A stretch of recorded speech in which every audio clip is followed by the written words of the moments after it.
Mensagens que edificam, ministradas pelo pastor Sidney Ferreira.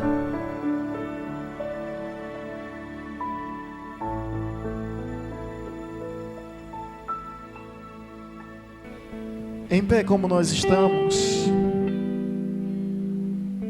em reverência à leitura da palavra, vamos abrir as Escrituras Sagradas em Tiago, Epístola de Tiago, capítulo 1, versículo 26 e 27.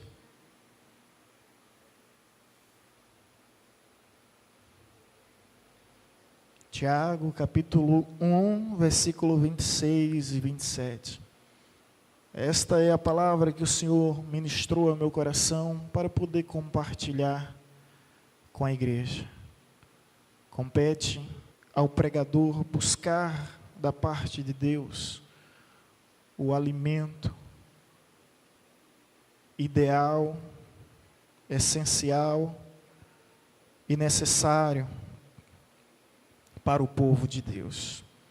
E com muito temor e tremor nós fazemos isso, para que venhamos falar tão somente aquilo que o Senhor espera, como um atalaia, como um mensageiro, como um arauto, de modo que posso dizer: as palavras que vos digo não são minhas palavras, mas são palavras de Deus. Vamos acompanhar nessa tradução que está sendo apresentada num projetor. Se alguém cuida ser religioso e não refreia a sua língua, mas engana o seu coração, a sua religião é vã. A religião pura e imaculada diante de nosso Deus e Pai é esta: visitar os órfãos e as viúvas nas suas aflições e guardar-se isento da corrupção do mundo. Pai querido, te louvo por esta palavra, te louvo por este povo que aqui se encontra em tua casa, diante da tua presença, para ouvir uma direção dos céus sobre suas vidas. Portanto, fala, que o teu povo te ouve, e aqui estamos e viemos para ouvir tão somente a tua voz. Essa é a nossa oração em Cristo Jesus. Amém, amém e amém. Os irmãos podem se assentar e assim se acomodarem.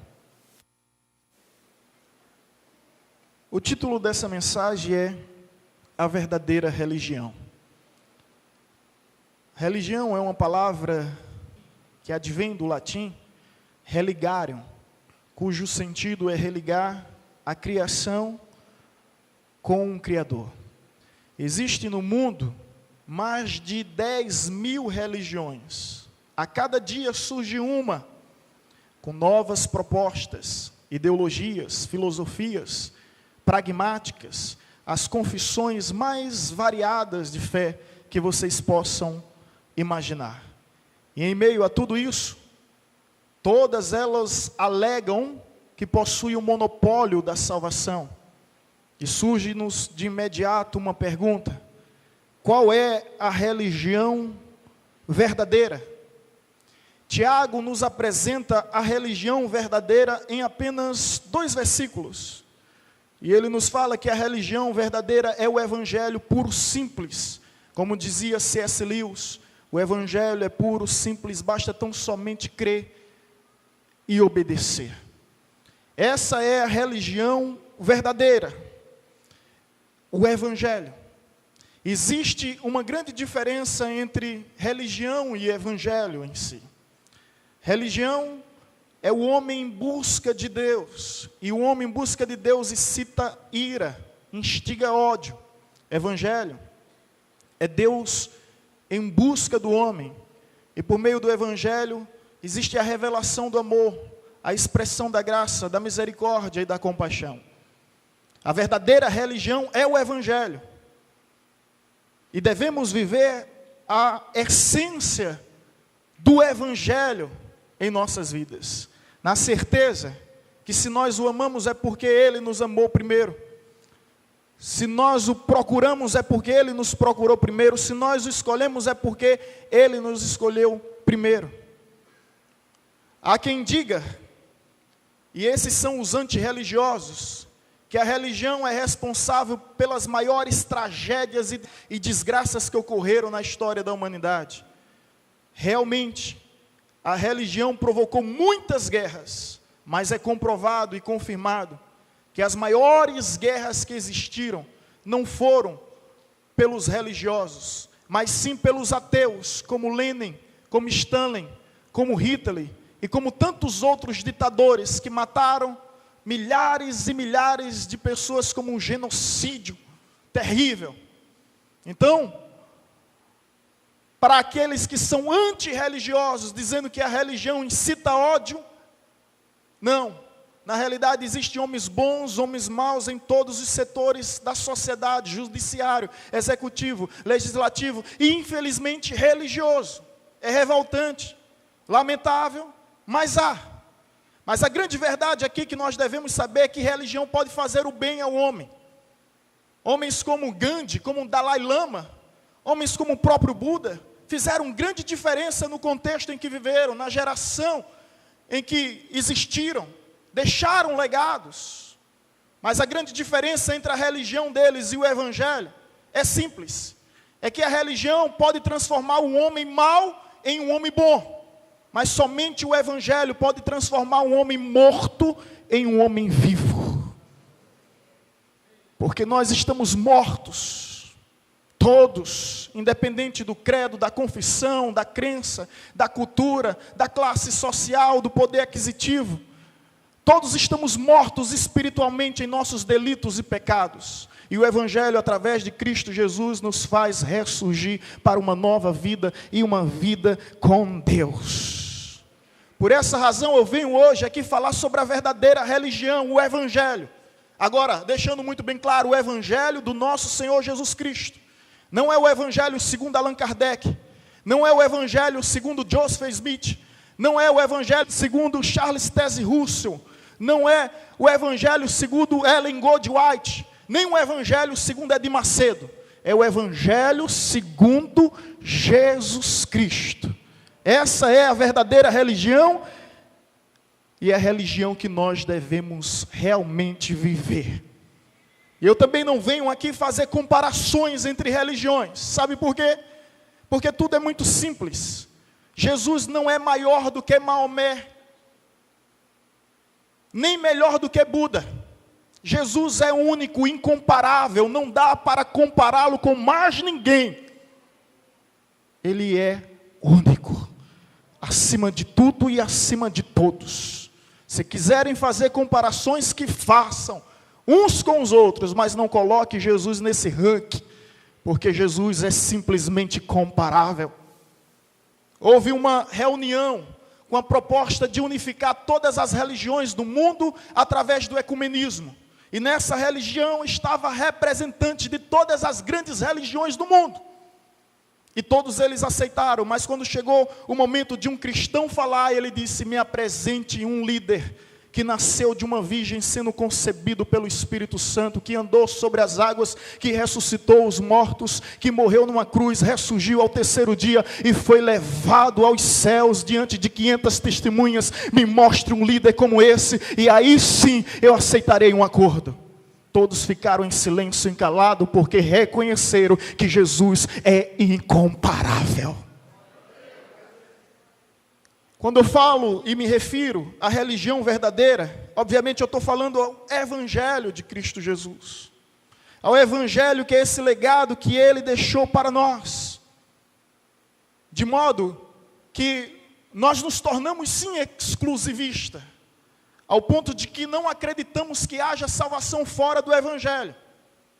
Somente o Evangelho poderá nos trazer o entendimento do plano de salvação de Deus. Somente o Evangelho. Porque nunca nenhum líder teve tamanha audácia e ousadia de declarar ser o próprio Deus. Buda não fez isso. Maomé não fez isso.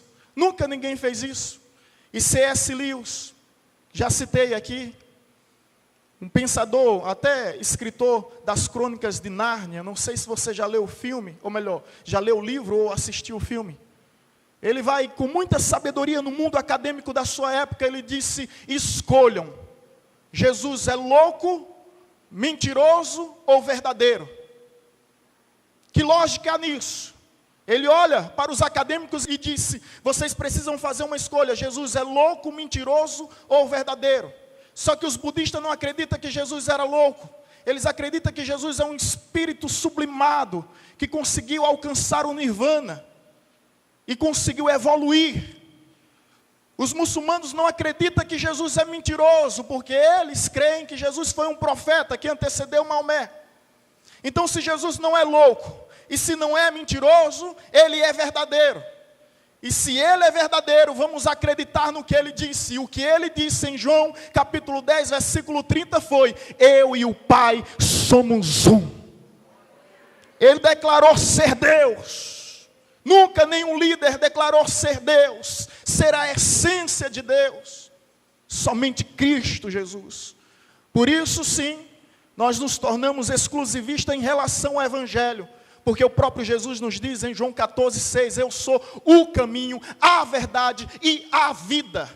Presta atenção no artigo que é definido. Eu sou o, ele não diz eu sou um. Porque se ele dissesse eu sou um, nos dava a conotação de que existem outros caminhos. Mas na realidade não há outros caminhos, não há outros meios, não há outras formas. Somente através de Jesus Cristo o homem pode chegar aos céus. Essa é a grande verdade que todos nós precisamos reconhecer. A religião verdadeira se baseia não em regras, não em rituais, mas em relacionamento. É isso que o Tiago, e permita-me ler mais uma vez com vocês, está nos ensinando. Se alguém, Tiago capítulo 1, versículo 26, 27, se alguém supõe ser religioso, deixando de refrear a língua, antes enganando o próprio coração, a sua religião é vã. A religião pura e sem mácula para com o nosso Deus e Pai é esta: visitar os órfãos e as viúvas nas suas tribulações e a si mesmo guardar-se incontaminado do mundo. Religião, a verdadeira religião, que é o Evangelho, não se baseia em regras, não se consiste em rituais, mas em relacionamento. O Dr. Russell Shedd, um dos maiores teólogos, no seu comentário bíblico, ele vai falar sobre a tríplice missão da verdadeira religião, que é a responsabilidade com relacionamento consigo, a responsabilidade com relacionamento com o próximo e a responsabilidade com relacionamento com Deus. Aí sim, vivemos a verdadeira religião, que é o Evangelho, e podemos andar na certeza da salvação, na plena convicção de que somos cidadão do reino dos céus. Amém, irmãos? Então, a primeira lição da verdadeira religião é o relacionamento consigo, que se baseia, ao meu ver, baseado nesse texto, em caráter. O relacionamento consigo é caráter. Aquele que vive a verdadeira religião, ele tem caráter. Porque olha o que diz o versículo 26, se alguém cuida ser religioso e não refreia a sua língua. Você quer conhecer um homem verdadeiramente religioso, no bom sentido, anulando toda compreensão pejorativa que possa existir em relação a essa expressão. Mas se você quer ver um indivíduo piedoso, devoto, religioso, realmente veja caráter. E a expressão da palavra caráter é cara-ter. É aquele que tem cara.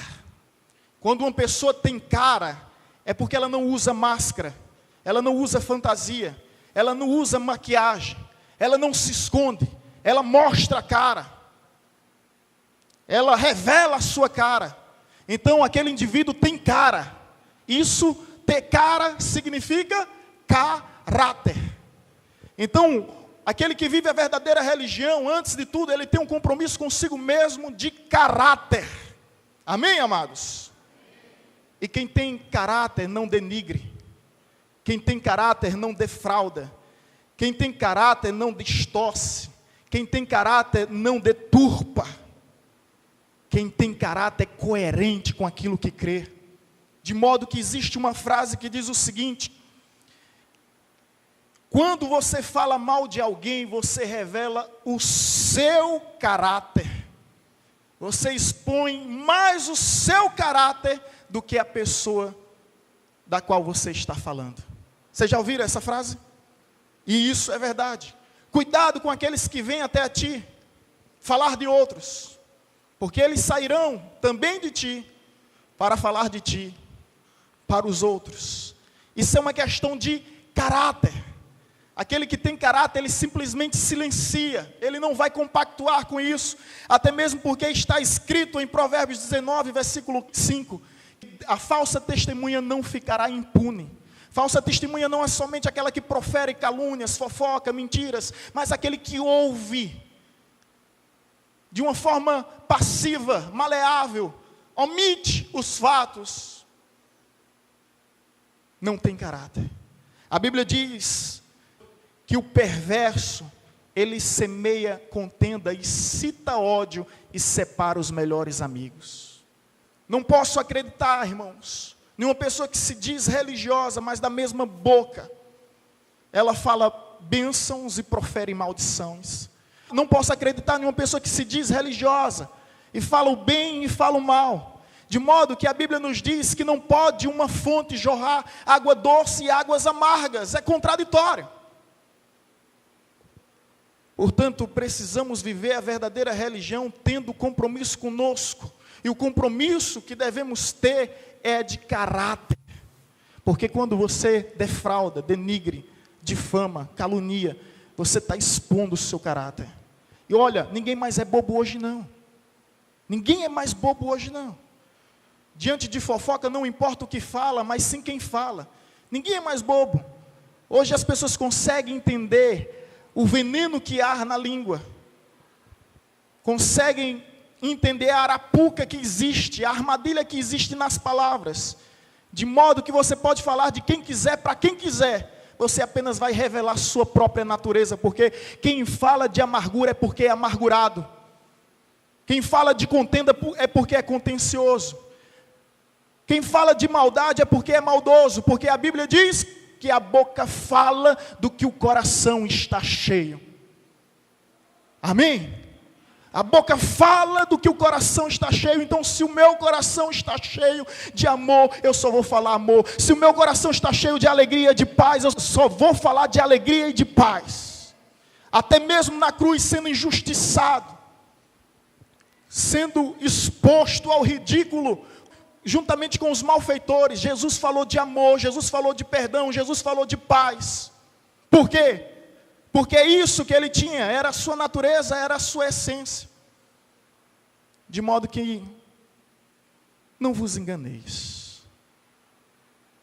Aquele que é realmente religioso, ele tem cara, ele tem caráter. Ele não vai perder o seu tempo tentando defraudar ou prejudicar ninguém. Veja o que o texto diz, ele refreia a sua língua. Refrear a sua língua. O verdadeiro religioso não é aquele que fala muitas línguas, mas aquele que domina a sua própria língua. É aquele que morde a língua, porque é um mal incontido. A Bíblia diz que ninguém consegue controlar a língua. Ô bichinha perigosa. Tem língua que é maior do que a gravata do pastor. E vocês já ouviram certamente falar da história. Que quando a irmã fulana morrer, vai ser 2 caixões. Um para ela e um para a língua. Olha o tamanho da língua da bichinha. Triste, né? Mas eu não sei se você já ouviu a história de 3 irmãos que se reuniram para uma vigília. E eles começaram a orar, a buscar Deus, orar, a buscar Deus. No final eles, olha, vamos fazer um momento de confissão, porque está escrito, confessai-vos os vossos pecados uns aos outros para ser descurado. E o irmão disse, olha, tá bom, eu vou revelar meus problemas. Meu problema é mulherada. Eu não consigo me controlar. Eu não consigo ver uma mulher passando que eu vou acompanhando. Não consigo, né? Enfim, meu problema é mulher. E o outro disse, olha, o meu problema é dinheiro. Eu sou ambicioso, eu sou ganancioso. eu ainda não me libertei disso. E o outro calado, diz, fala fulano, e ele calado. Aí diz, fala fulano, todo mundo revelou o seu pecado, você tem que revelar o seu. Ele disse, o meu é que eu estou agoniado, estou querendo correr para a casa do pastor e contar tudo para ele. Meu problema é fofoca, eu sou fofoqueiro, não consigo guardar segredos. Esse é um indivíduo que ainda não conseguiu refrear sua língua, não alcançou maturidade, aproveitando o ensejo. Se você vier ao gabinete, venha para falar dos seus problemas. Dos seus problemas, não dos problemas dos outros. Porque o que me interessa são os seus problemas, e não os problemas dos outros. Porque se você vier para falar dos problemas dos outros, dependendo da sua intenção, se de repente você não for um líder do ministério, a sua intenção não é ajudar, a sua intenção é sepultar, é já celebrar a missa de 7º dia. Em nome de Jesus não pode ser assim, amém, irmãos? Enfim, o outro relacionamento, além de ter um relacionamento consigo mesmo, um relacionamento com o próximo. Versículo 27, parte A, diz, a religião pura e imaculada diante do nosso Deus e Pai é esta, visitar os órfãos e as viúvas em suas tribulações. Agora é o relacionamento com o semelhante. É interessante que os 10 mandamentos que Deus nos deu, 4 fala do relacionamento com Deus e 6 fala do relacionamento interpessoal, um com o outro. Você entende essa lógica? 4 do relacionamento com Deus, 6 do relacionamento interpessoal. De modo que aquele que alega, crê em Deus, amar a Deus e é incapaz de amar o seu irmão, é mentiroso. Quando Jesus vem simplificando os 10 mandamentos em 2, ele diz o quê? Diante da pergunta que lhe é feita, qual é o maior mandamento? Jesus diz, adorar a Deus sobre todas as coisas, e o próximo, maior que esse? Menor do que esse? E o próximo semelhante, ele colocou no mesmo nível, no mesmo patamar, e o próximo semelhante a esse é amar o próximo como a si mesmo. De modo, irmãos, que aquele que não ama o seu próximo não ama a Deus. Então, quer conhecer um indivíduo religioso? É aquele que comunga com o seu próximo, é aquele que estende a mão ao caído, é aquele que ajuda a limpar aquele que se sujou, é aquele que tem um coração misericordioso. Não sei se você já ouviu a história de que 2 garotos brincavam, de repente um caiu na lama, e todos ficaram assistindo aquela cena, ele se esforçando para sair da lama, e o outro se jogou na lama, pegou ele, tirou daquele lugar, e um curioso que ali estava perguntou, por que você fez isso? Simplesmente admirável com aquela atitude, de se lançar na lama, de se sujar, para resgatar o outro que ali estava. Por que você fez isso? A resposta dele, silenciou a todos. Eu fiz isso porque ele é meu irmão. E nós precisamos entender que irmãos somos. E assim como biologicamente não escolhemos os nossos irmãos, espiritualmente também não. É o nosso Pai quem escolhe. Então essa pessoa que está ao seu lado é seu irmão, queira você ou não. Porque é triste ouvir situações onde a pessoa diz, eu espero que o céu seja grande, grande, grande, ao ponto de nunca precisar cruzar com fulano lá. Você não vai para o céu, meu irmão. Só se for para o céu da boca do capeta. Porque para o céu, você não vai.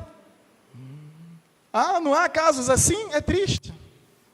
Mas a verdadeira religião é aquela que relaciona o relacionamento consigo mesmo baseado em caráter, o relacionamento com o próximo baseado em caridade. Ser caridoso. Joyce Meyer, uma pregadora norte-americana muito conhecida, ela disse que estava jantando em determinado lugar e um garotinho só olhando. Ela pediu para aquele garoto entrar, os garçons tentaram impedir, mas ela simplesmente convenceu, permitiu que aquele garoto sentasse em sua mesa, pagou a refeição, fez algumas perguntas, e simplesmente saiu. E quando ela já está indo, se dirigindo ao seu carro, abrindo a porta para entrar, vem aquele garoto: senhora, senhora. Emocionado, porque nunca alguém tinha o tratado daquela forma. Ele disse: senhora, senhora, deixa eu lhe fazer uma pergunta. Ela: pois não, meu filho. Era um menino de 7 a 8 anos. A senhora é a mulher de Deus? Olha a inocência daquela criança. Você entendeu? A senhora é a mulher de Deus? Para tamanha bondade, ele só entendia que aquela mulher vinha da parte de Deus. Que aquela mulher vinha, ou melhor, era enviada por Deus. A caridade, irmãos, ela faz essa diferença. José Irion, um pastor, um missionário, pregador, renomado, internacional, ele disse: procurei a Deus, não encontrei, procurei a mim mesmo, também não achei, mas quando eu procurei o próximo, encontrei os três. E a verdade é que a gente serve a Deus quando servimos o próximo. No dia do julgamento final, todos nós seremos julgados, não com perguntas retóricas de questões teológicas e filosóficas. É tudo muito simples. Jesus vai dizer: estive preso, foste me visitar. Estive com fome, deste-me de comer. Estive com sede, deste-me de beber. Estive nu, vestiste-me. Então é o que nós fazemos com o tempo que temos, com as condições que possuímos, em favor do próximo. Portanto, quer servir a Deus, não pense que você vai servir a Deus através de yoga, através de mosteiro, se isolando, como algumas religiões propagam, completamente equivocado. Porque Jesus nos disse: eis que vos envio como ovelhas entre os lobos. Sedes, pois, simples como o pombo, prudente como a serpente. Nosso lugar é entre os lobos. O próprio Jesus disse: não peço a Deus que os tire do mundo, mas que os guarde no mundo. Sabe por quê, meu irmão? Nós somos luzes. E a luz faz diferença nas trevas. Não importa o tamanho da luz, ela sempre fará diferença nas trevas. Luz existe para brilhar, para resplandecer.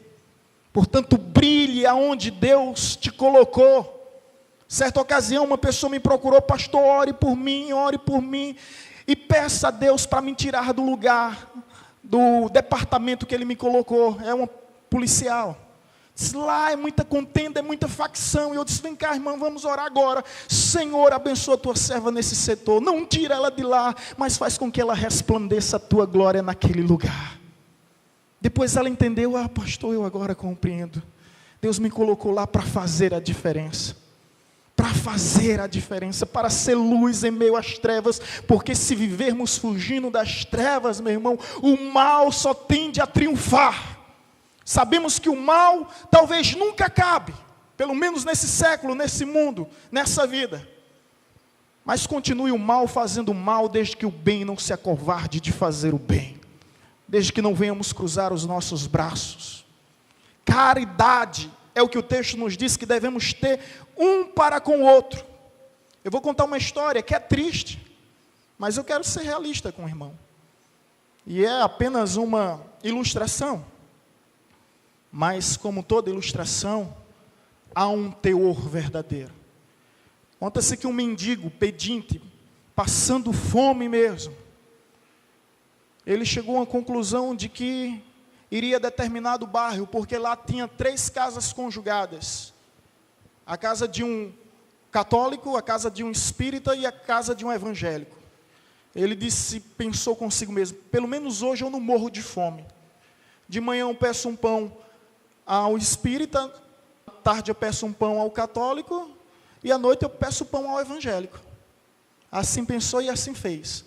De manhã bateu na porta do espírita, aí disse: eu estou com muita fome, você pode me ceder um pão? O espírita disse: olha, eu só tenho um pão, mas como você está muito mais necessitado do que eu vou lhe dar o meu pão. E deu. Ali ele sobreviveu na manhã.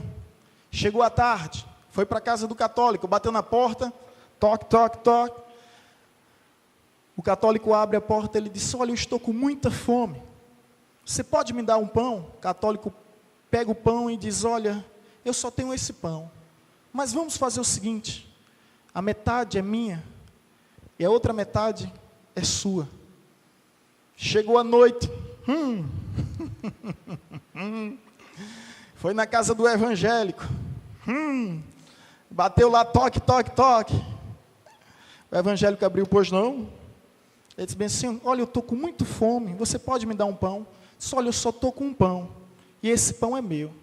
A única coisa que eu posso fazer é orar e desejar que Deus lhe abençoe. Não é assim? Eu sou evangélico há 14 anos. E é assim. Somos péssimos em caridade. E a Bíblia diz que a fé sem obras é uma fé morta, vazia, vã, inútil.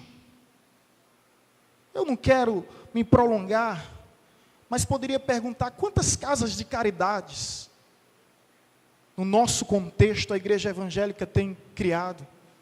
Quantos orfanatos para atender os órfãos? Quantos asilos para atender os anciãos? Não é uma realidade? Amém, irmãos? Vocês concordam? Não é essa a realidade? Infelizmente é a realidade. Agora, deixando muito bem claro, para que não haja confusão no arraial de Deus, tanto o católico quanto o espírita fazem caridade na intenção de herdar a salvação, porque eles pensam que a salvação é uma conquista.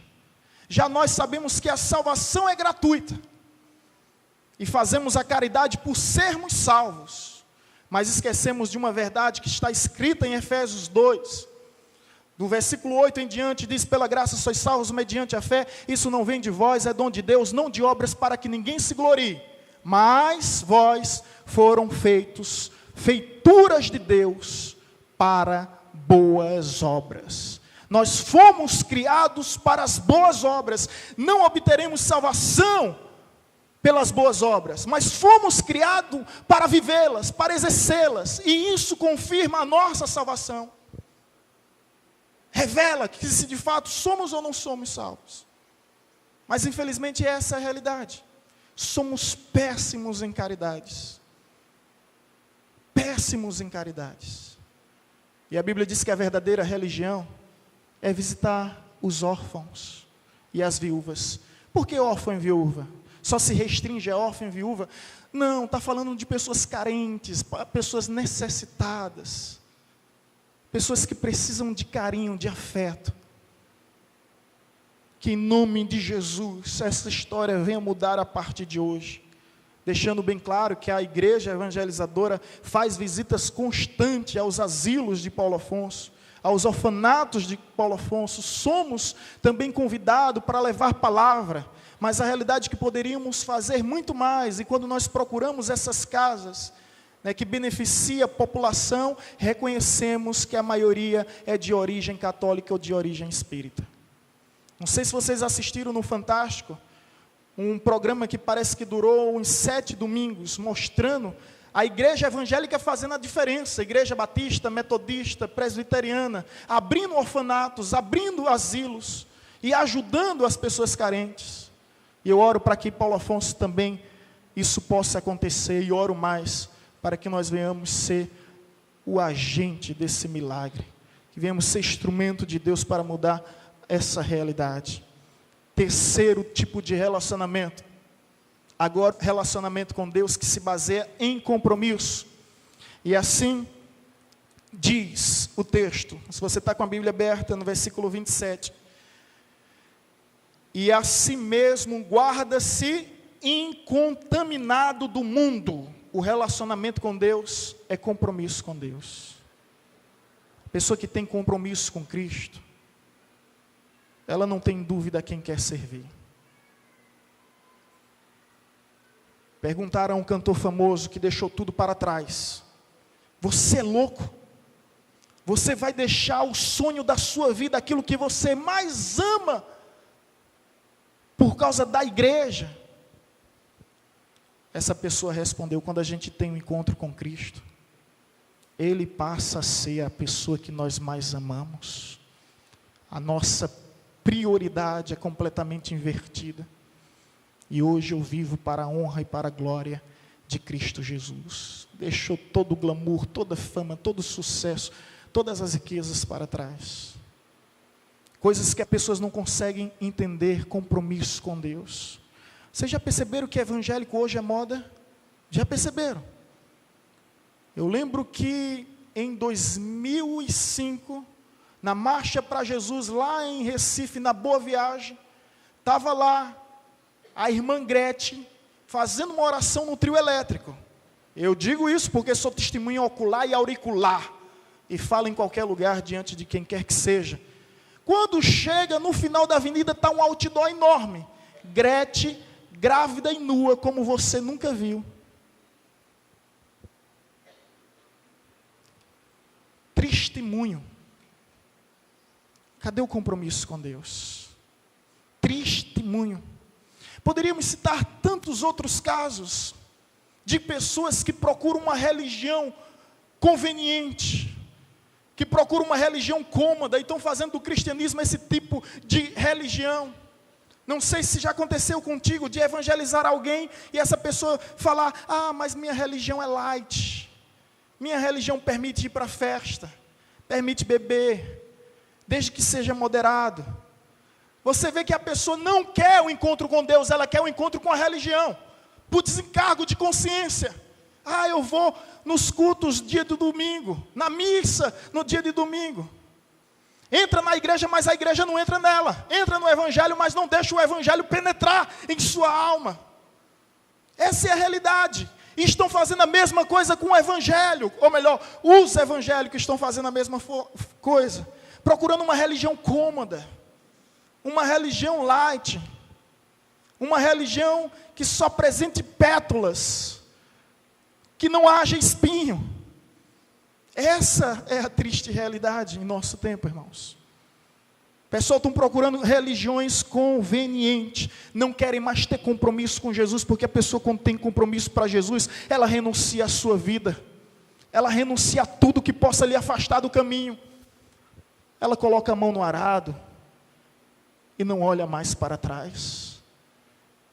Como perguntaram a filha de Rodolfo e Regina, Renata, olha que coisa, uma menina de 15 anos, 13, está namorando não, né? Ah. De 13 anos, mas isso ela tinha 12 anos. Disse: menina, você não vai para a Copa Vela? E ela disse: não, não vou. Ah, você não sabe o que você vai perder. Ela disse: realmente eu não sei o que eu vou perder, mas sei muito bem o que eu vou ganhar. Isso é compromisso com Deus, irmãos. É quando as coisas desse mundo já não nos encantam, essas miragens já não mais nos iludem. É quando a gente chega a uma sensatez que tudo isso é vão e insignificante. Amém, irmãos? Compromisso com Deus. O que é? Como seria esse compromisso com Deus entre os verdadeiros religiosos? Deixa eu te explicar. A igreja no mundo é como um barco no mar. Enquanto o barco estiver no mar, não há problema. Enquanto o barco estiver nas águas, não há problema. Problema é quando as águas entram no barco. A igreja está no mundo, mas não pertence ao mundo. Enquanto a igreja estiver no mundo, não há problema. O problema há quando o mundo adentra a igreja. Sabe o que é que acontece? Assim como um barco vai naufragar. Essa igreja resiste há 45 anos e vai resistir até a volta de Cristo Jesus. Sabe por quê? Porque nós estamos no mundo, mas o mundo não está dentro de nós.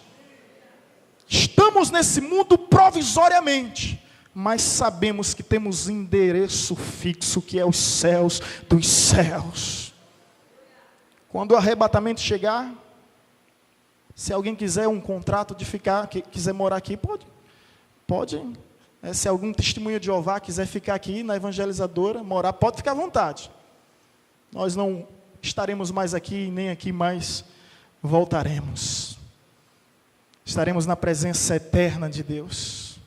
A igreja no mundo é como o lírio no pântano. Você já observou o lírio no pântano? Eu devia ser biólogo, irmãos. Não sei se vocês já perceberam.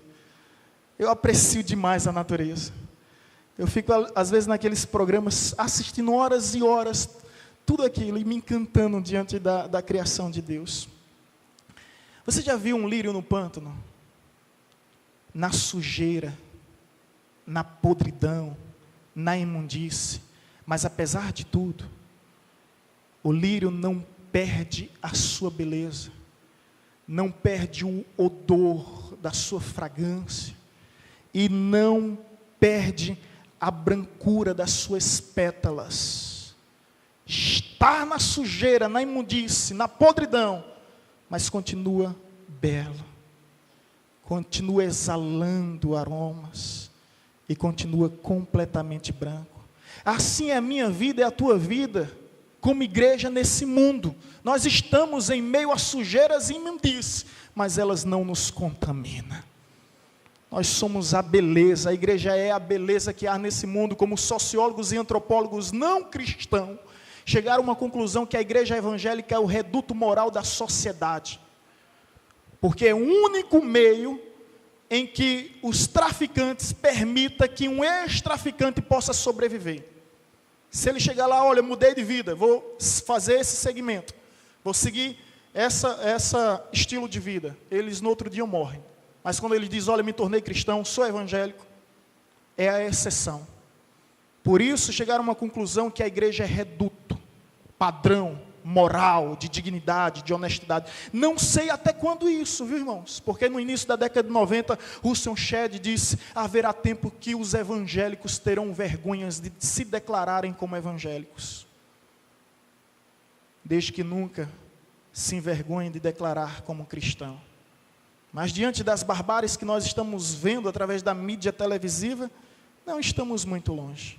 A igreja no mundo é como a garça na lama. Lembra do Ministério de Louvor Estratagema de Deus? Eles estiveram aqui em 2011. E eles têm uma canção que é A Graça da Garça. A arte de viver em meio à lama sem sujar suas vestes. Lembra do negão de quase 3 metros de altura? Pareciam uns avatares aqui na igreja. Esse cabra gigante. Me senti tão baixinho, fui tão humilhado quando estava com eles. Enorme. Estiveram aqui louvar os meninos de Deus, os meninos que invadem favela, entram em presídio para falar de Jesus Cristo. Por isso tem aqueles estilos todo, né, ao nosso ver, todo doido. Como os carioca dizem, doideira, doideira aí. É o estilo deles. E eles criaram essa canção a partir de uma observação. A observação que eles tiveram, alguém lembra aqui o nome do cantor? Fala mais alto. Hanner. Ele teve uma observação, ele ia para o trabalho e ele viu uma garça no meio da lama. E ele disse que Deus falou ao seu coração, veja a garça. Ela vive em meio à lama, mas ela não suja a sua plumagem. A partir dali ele compôs essa canção, que é conhecida no Brasil todo.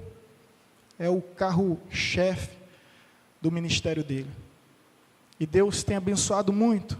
E vamos aprender isso. A igreja no mundo é como a garça em meio à lama.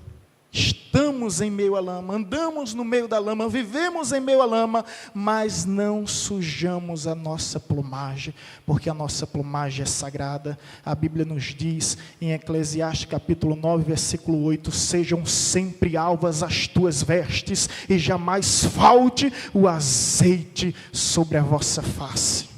Seja sempre alvas as vossas vestes, e jamais falte o azeite sobre a vossa face. A verdadeira religião é relacionamento consigo baseado no caráter, é relacionamento com o próximo baseado na caridade, é relacionamento com Deus baseado no compromisso com Deus.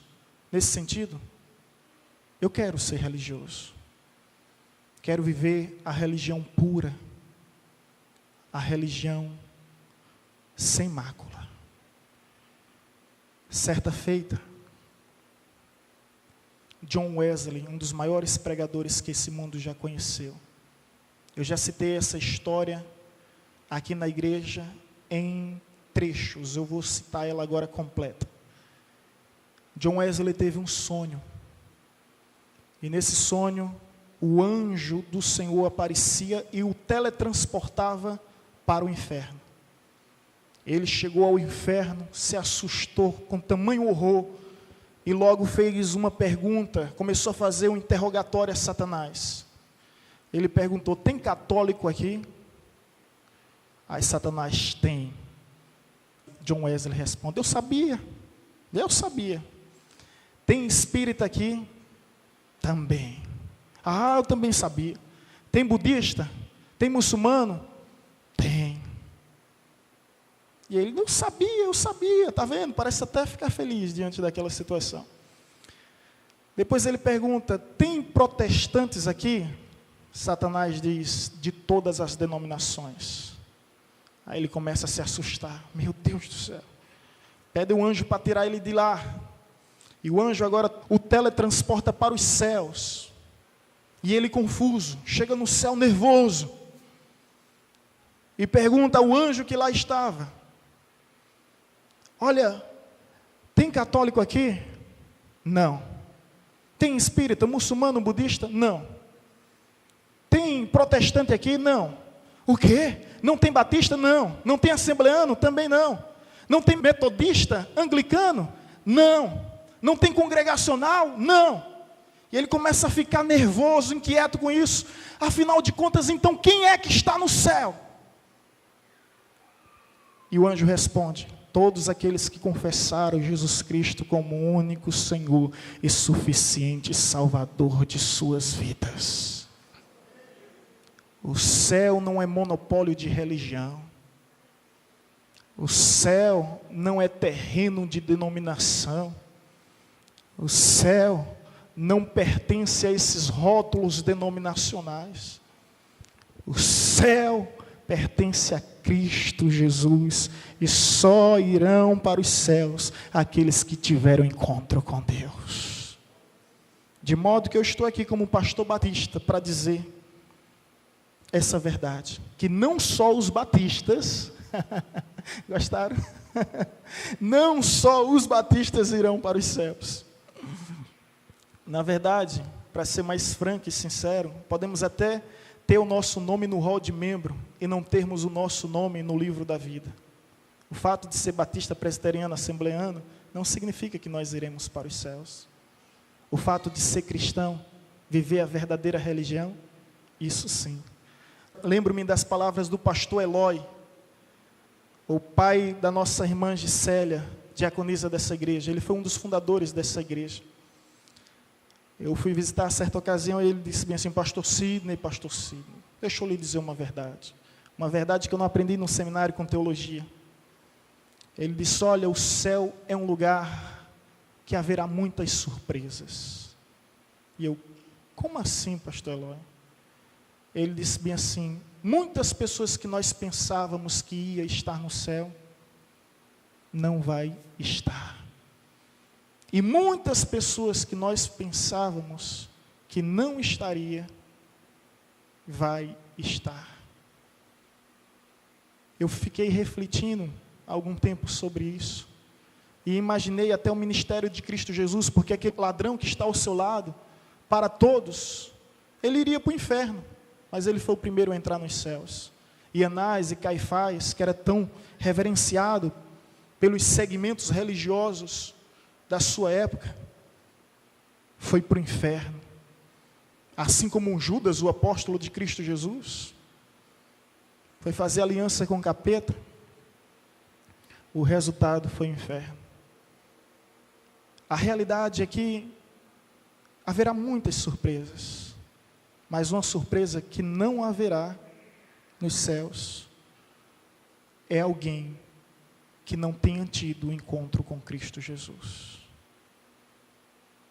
De modo que nós hoje sabemos, se de fato havia alguma dúvida, eu não sei, mas hoje nós sabemos que para entrar no céu, nós temos que viver essa religião pura. sem mácula. Essa é a verdadeira religião. Amém, irmãos? Essa é a religião que eu quero viver. Relacionamento comigo mesmo. Relacionamento convosco. Sobretudo, relacionamento com Deus. Vamos nos colocar em pé em nome de Jesus. Igreja não salva, denominação não salva, religião não salva, somente Cristo Jesus salva. Por isso eu posso dizer aqui que eu não tenho um protesto, eu não sou protestante, eu não me julgo protestante. Até mesmo porque, se a gente for analisar a história, o protestantismo cometeu tantos erros. Eu não tenho um protesto. Sabe o que é que eu tenho?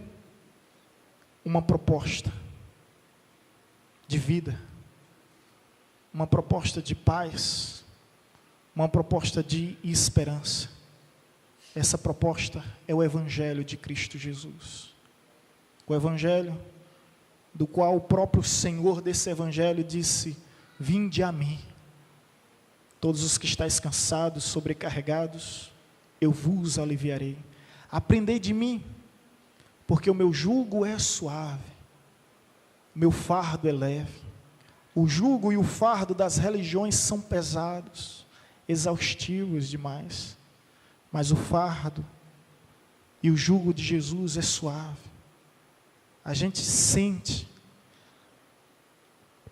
a gente vive essa graça que nos envolve, que nos traz a certeza e a confiança de que pertencemos a Deus, que somos dele e que dele somos.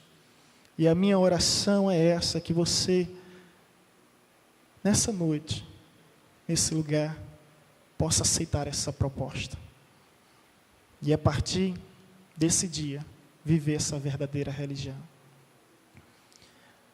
Uma triste realidade que a Bíblia nos informa, e com muito temor eu te digo isso, é que muitos vão se perder dentro da igreja.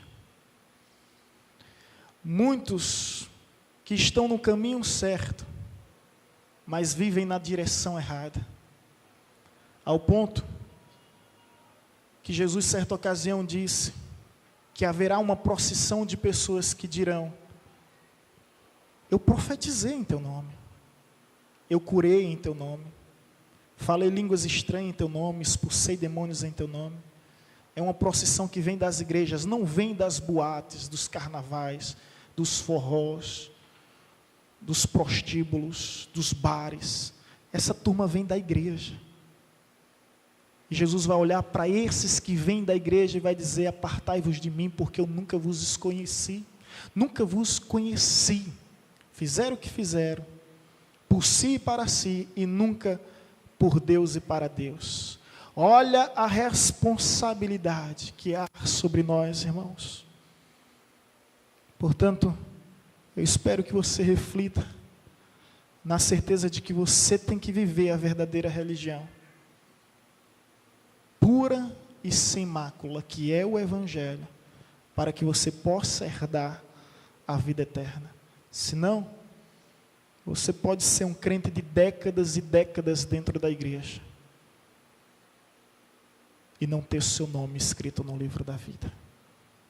Eu digo isso porque Jesus virá de uma forma repentina, como um abrir e fechar de olhos, inesperada. Agora eu te faço uma pergunta: se ele viesse hoje, é uma pergunta retórica, você não precisa me responder, responda para si mesmo. Você subiria? Você subiria se ele viesse agora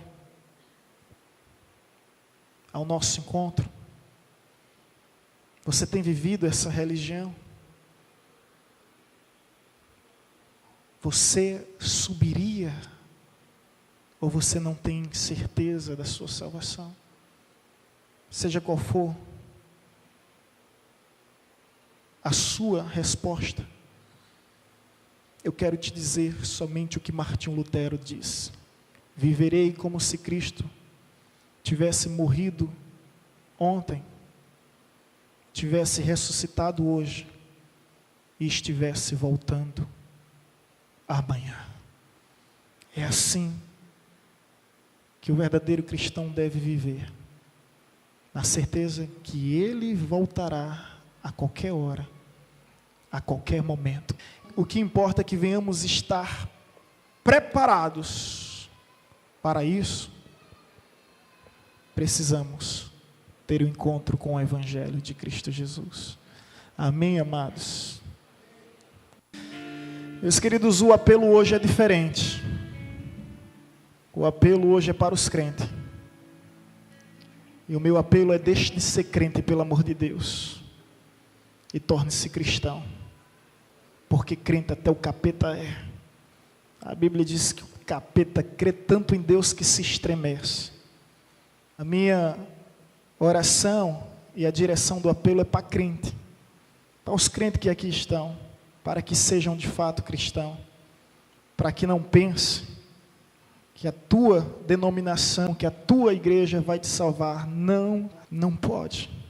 Só o teu Senhor pode te salvar. Eu quero ser cristão. Eu quero viver o cristianismo bíblico, essa verdadeira religião pura, sem mácula, baseada em relacionamento, não em regras, nem em rituais. O apelo é para você que tem mais de 10 anos, 20 anos, que tem envelhecido na igreja, mas não tem amadurecido. O apelo é para nós, para que não venhamos ser crentes, nem evangélicos, mas que venhamos ser cristãos genuínos. Amém? Você permite-me orar por você mais uma vez? Pai querido, em tua presença nós estamos, e rogamos a revelação da tua palavra sobre as nossas vidas, para que venhamos entender e não venhamos nos iludir, para que não venhamos estar perdidos no caminho verdadeiro, para que não venhamos viver a ilusão das miragens existenciais dessa vida, sem desfrutar da vida em abundância que é Cristo Jesus. Para que não venhamos, Deus, viver de teorias e teorias, e não incorporarmos a prática em nossa maneira de viver, porque a fé sem obras é uma fé morta, e nós não queremos te apresentar trabalhos mortos, nós não queremos te apresentar, Senhor, trabalhos que não têm vidas, que são apenas frutos de rituais, frutos de regras, frutos de rotinas. O que nós queremos é ter relacionamento, na certeza que o véu foi rasgado, que já não existe mais barreira nem fronteira, na certeza de que nós podemos viver os céus, o reino de Deus entre nós, porque o teu reino está em nós.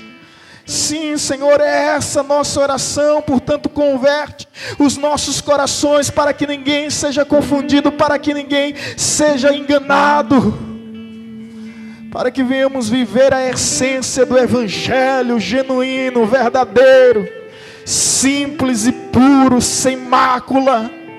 Essa é a minha oração para todos que aqui estão. Essa é a minha oração para todos que aqui vierem. Que venhamos ter um encontro contigo, Senhor, um encontro com o verdadeiro Salvador de nossas almas. Essa é a nossa oração em Cristo Jesus. Amém, amém, amém.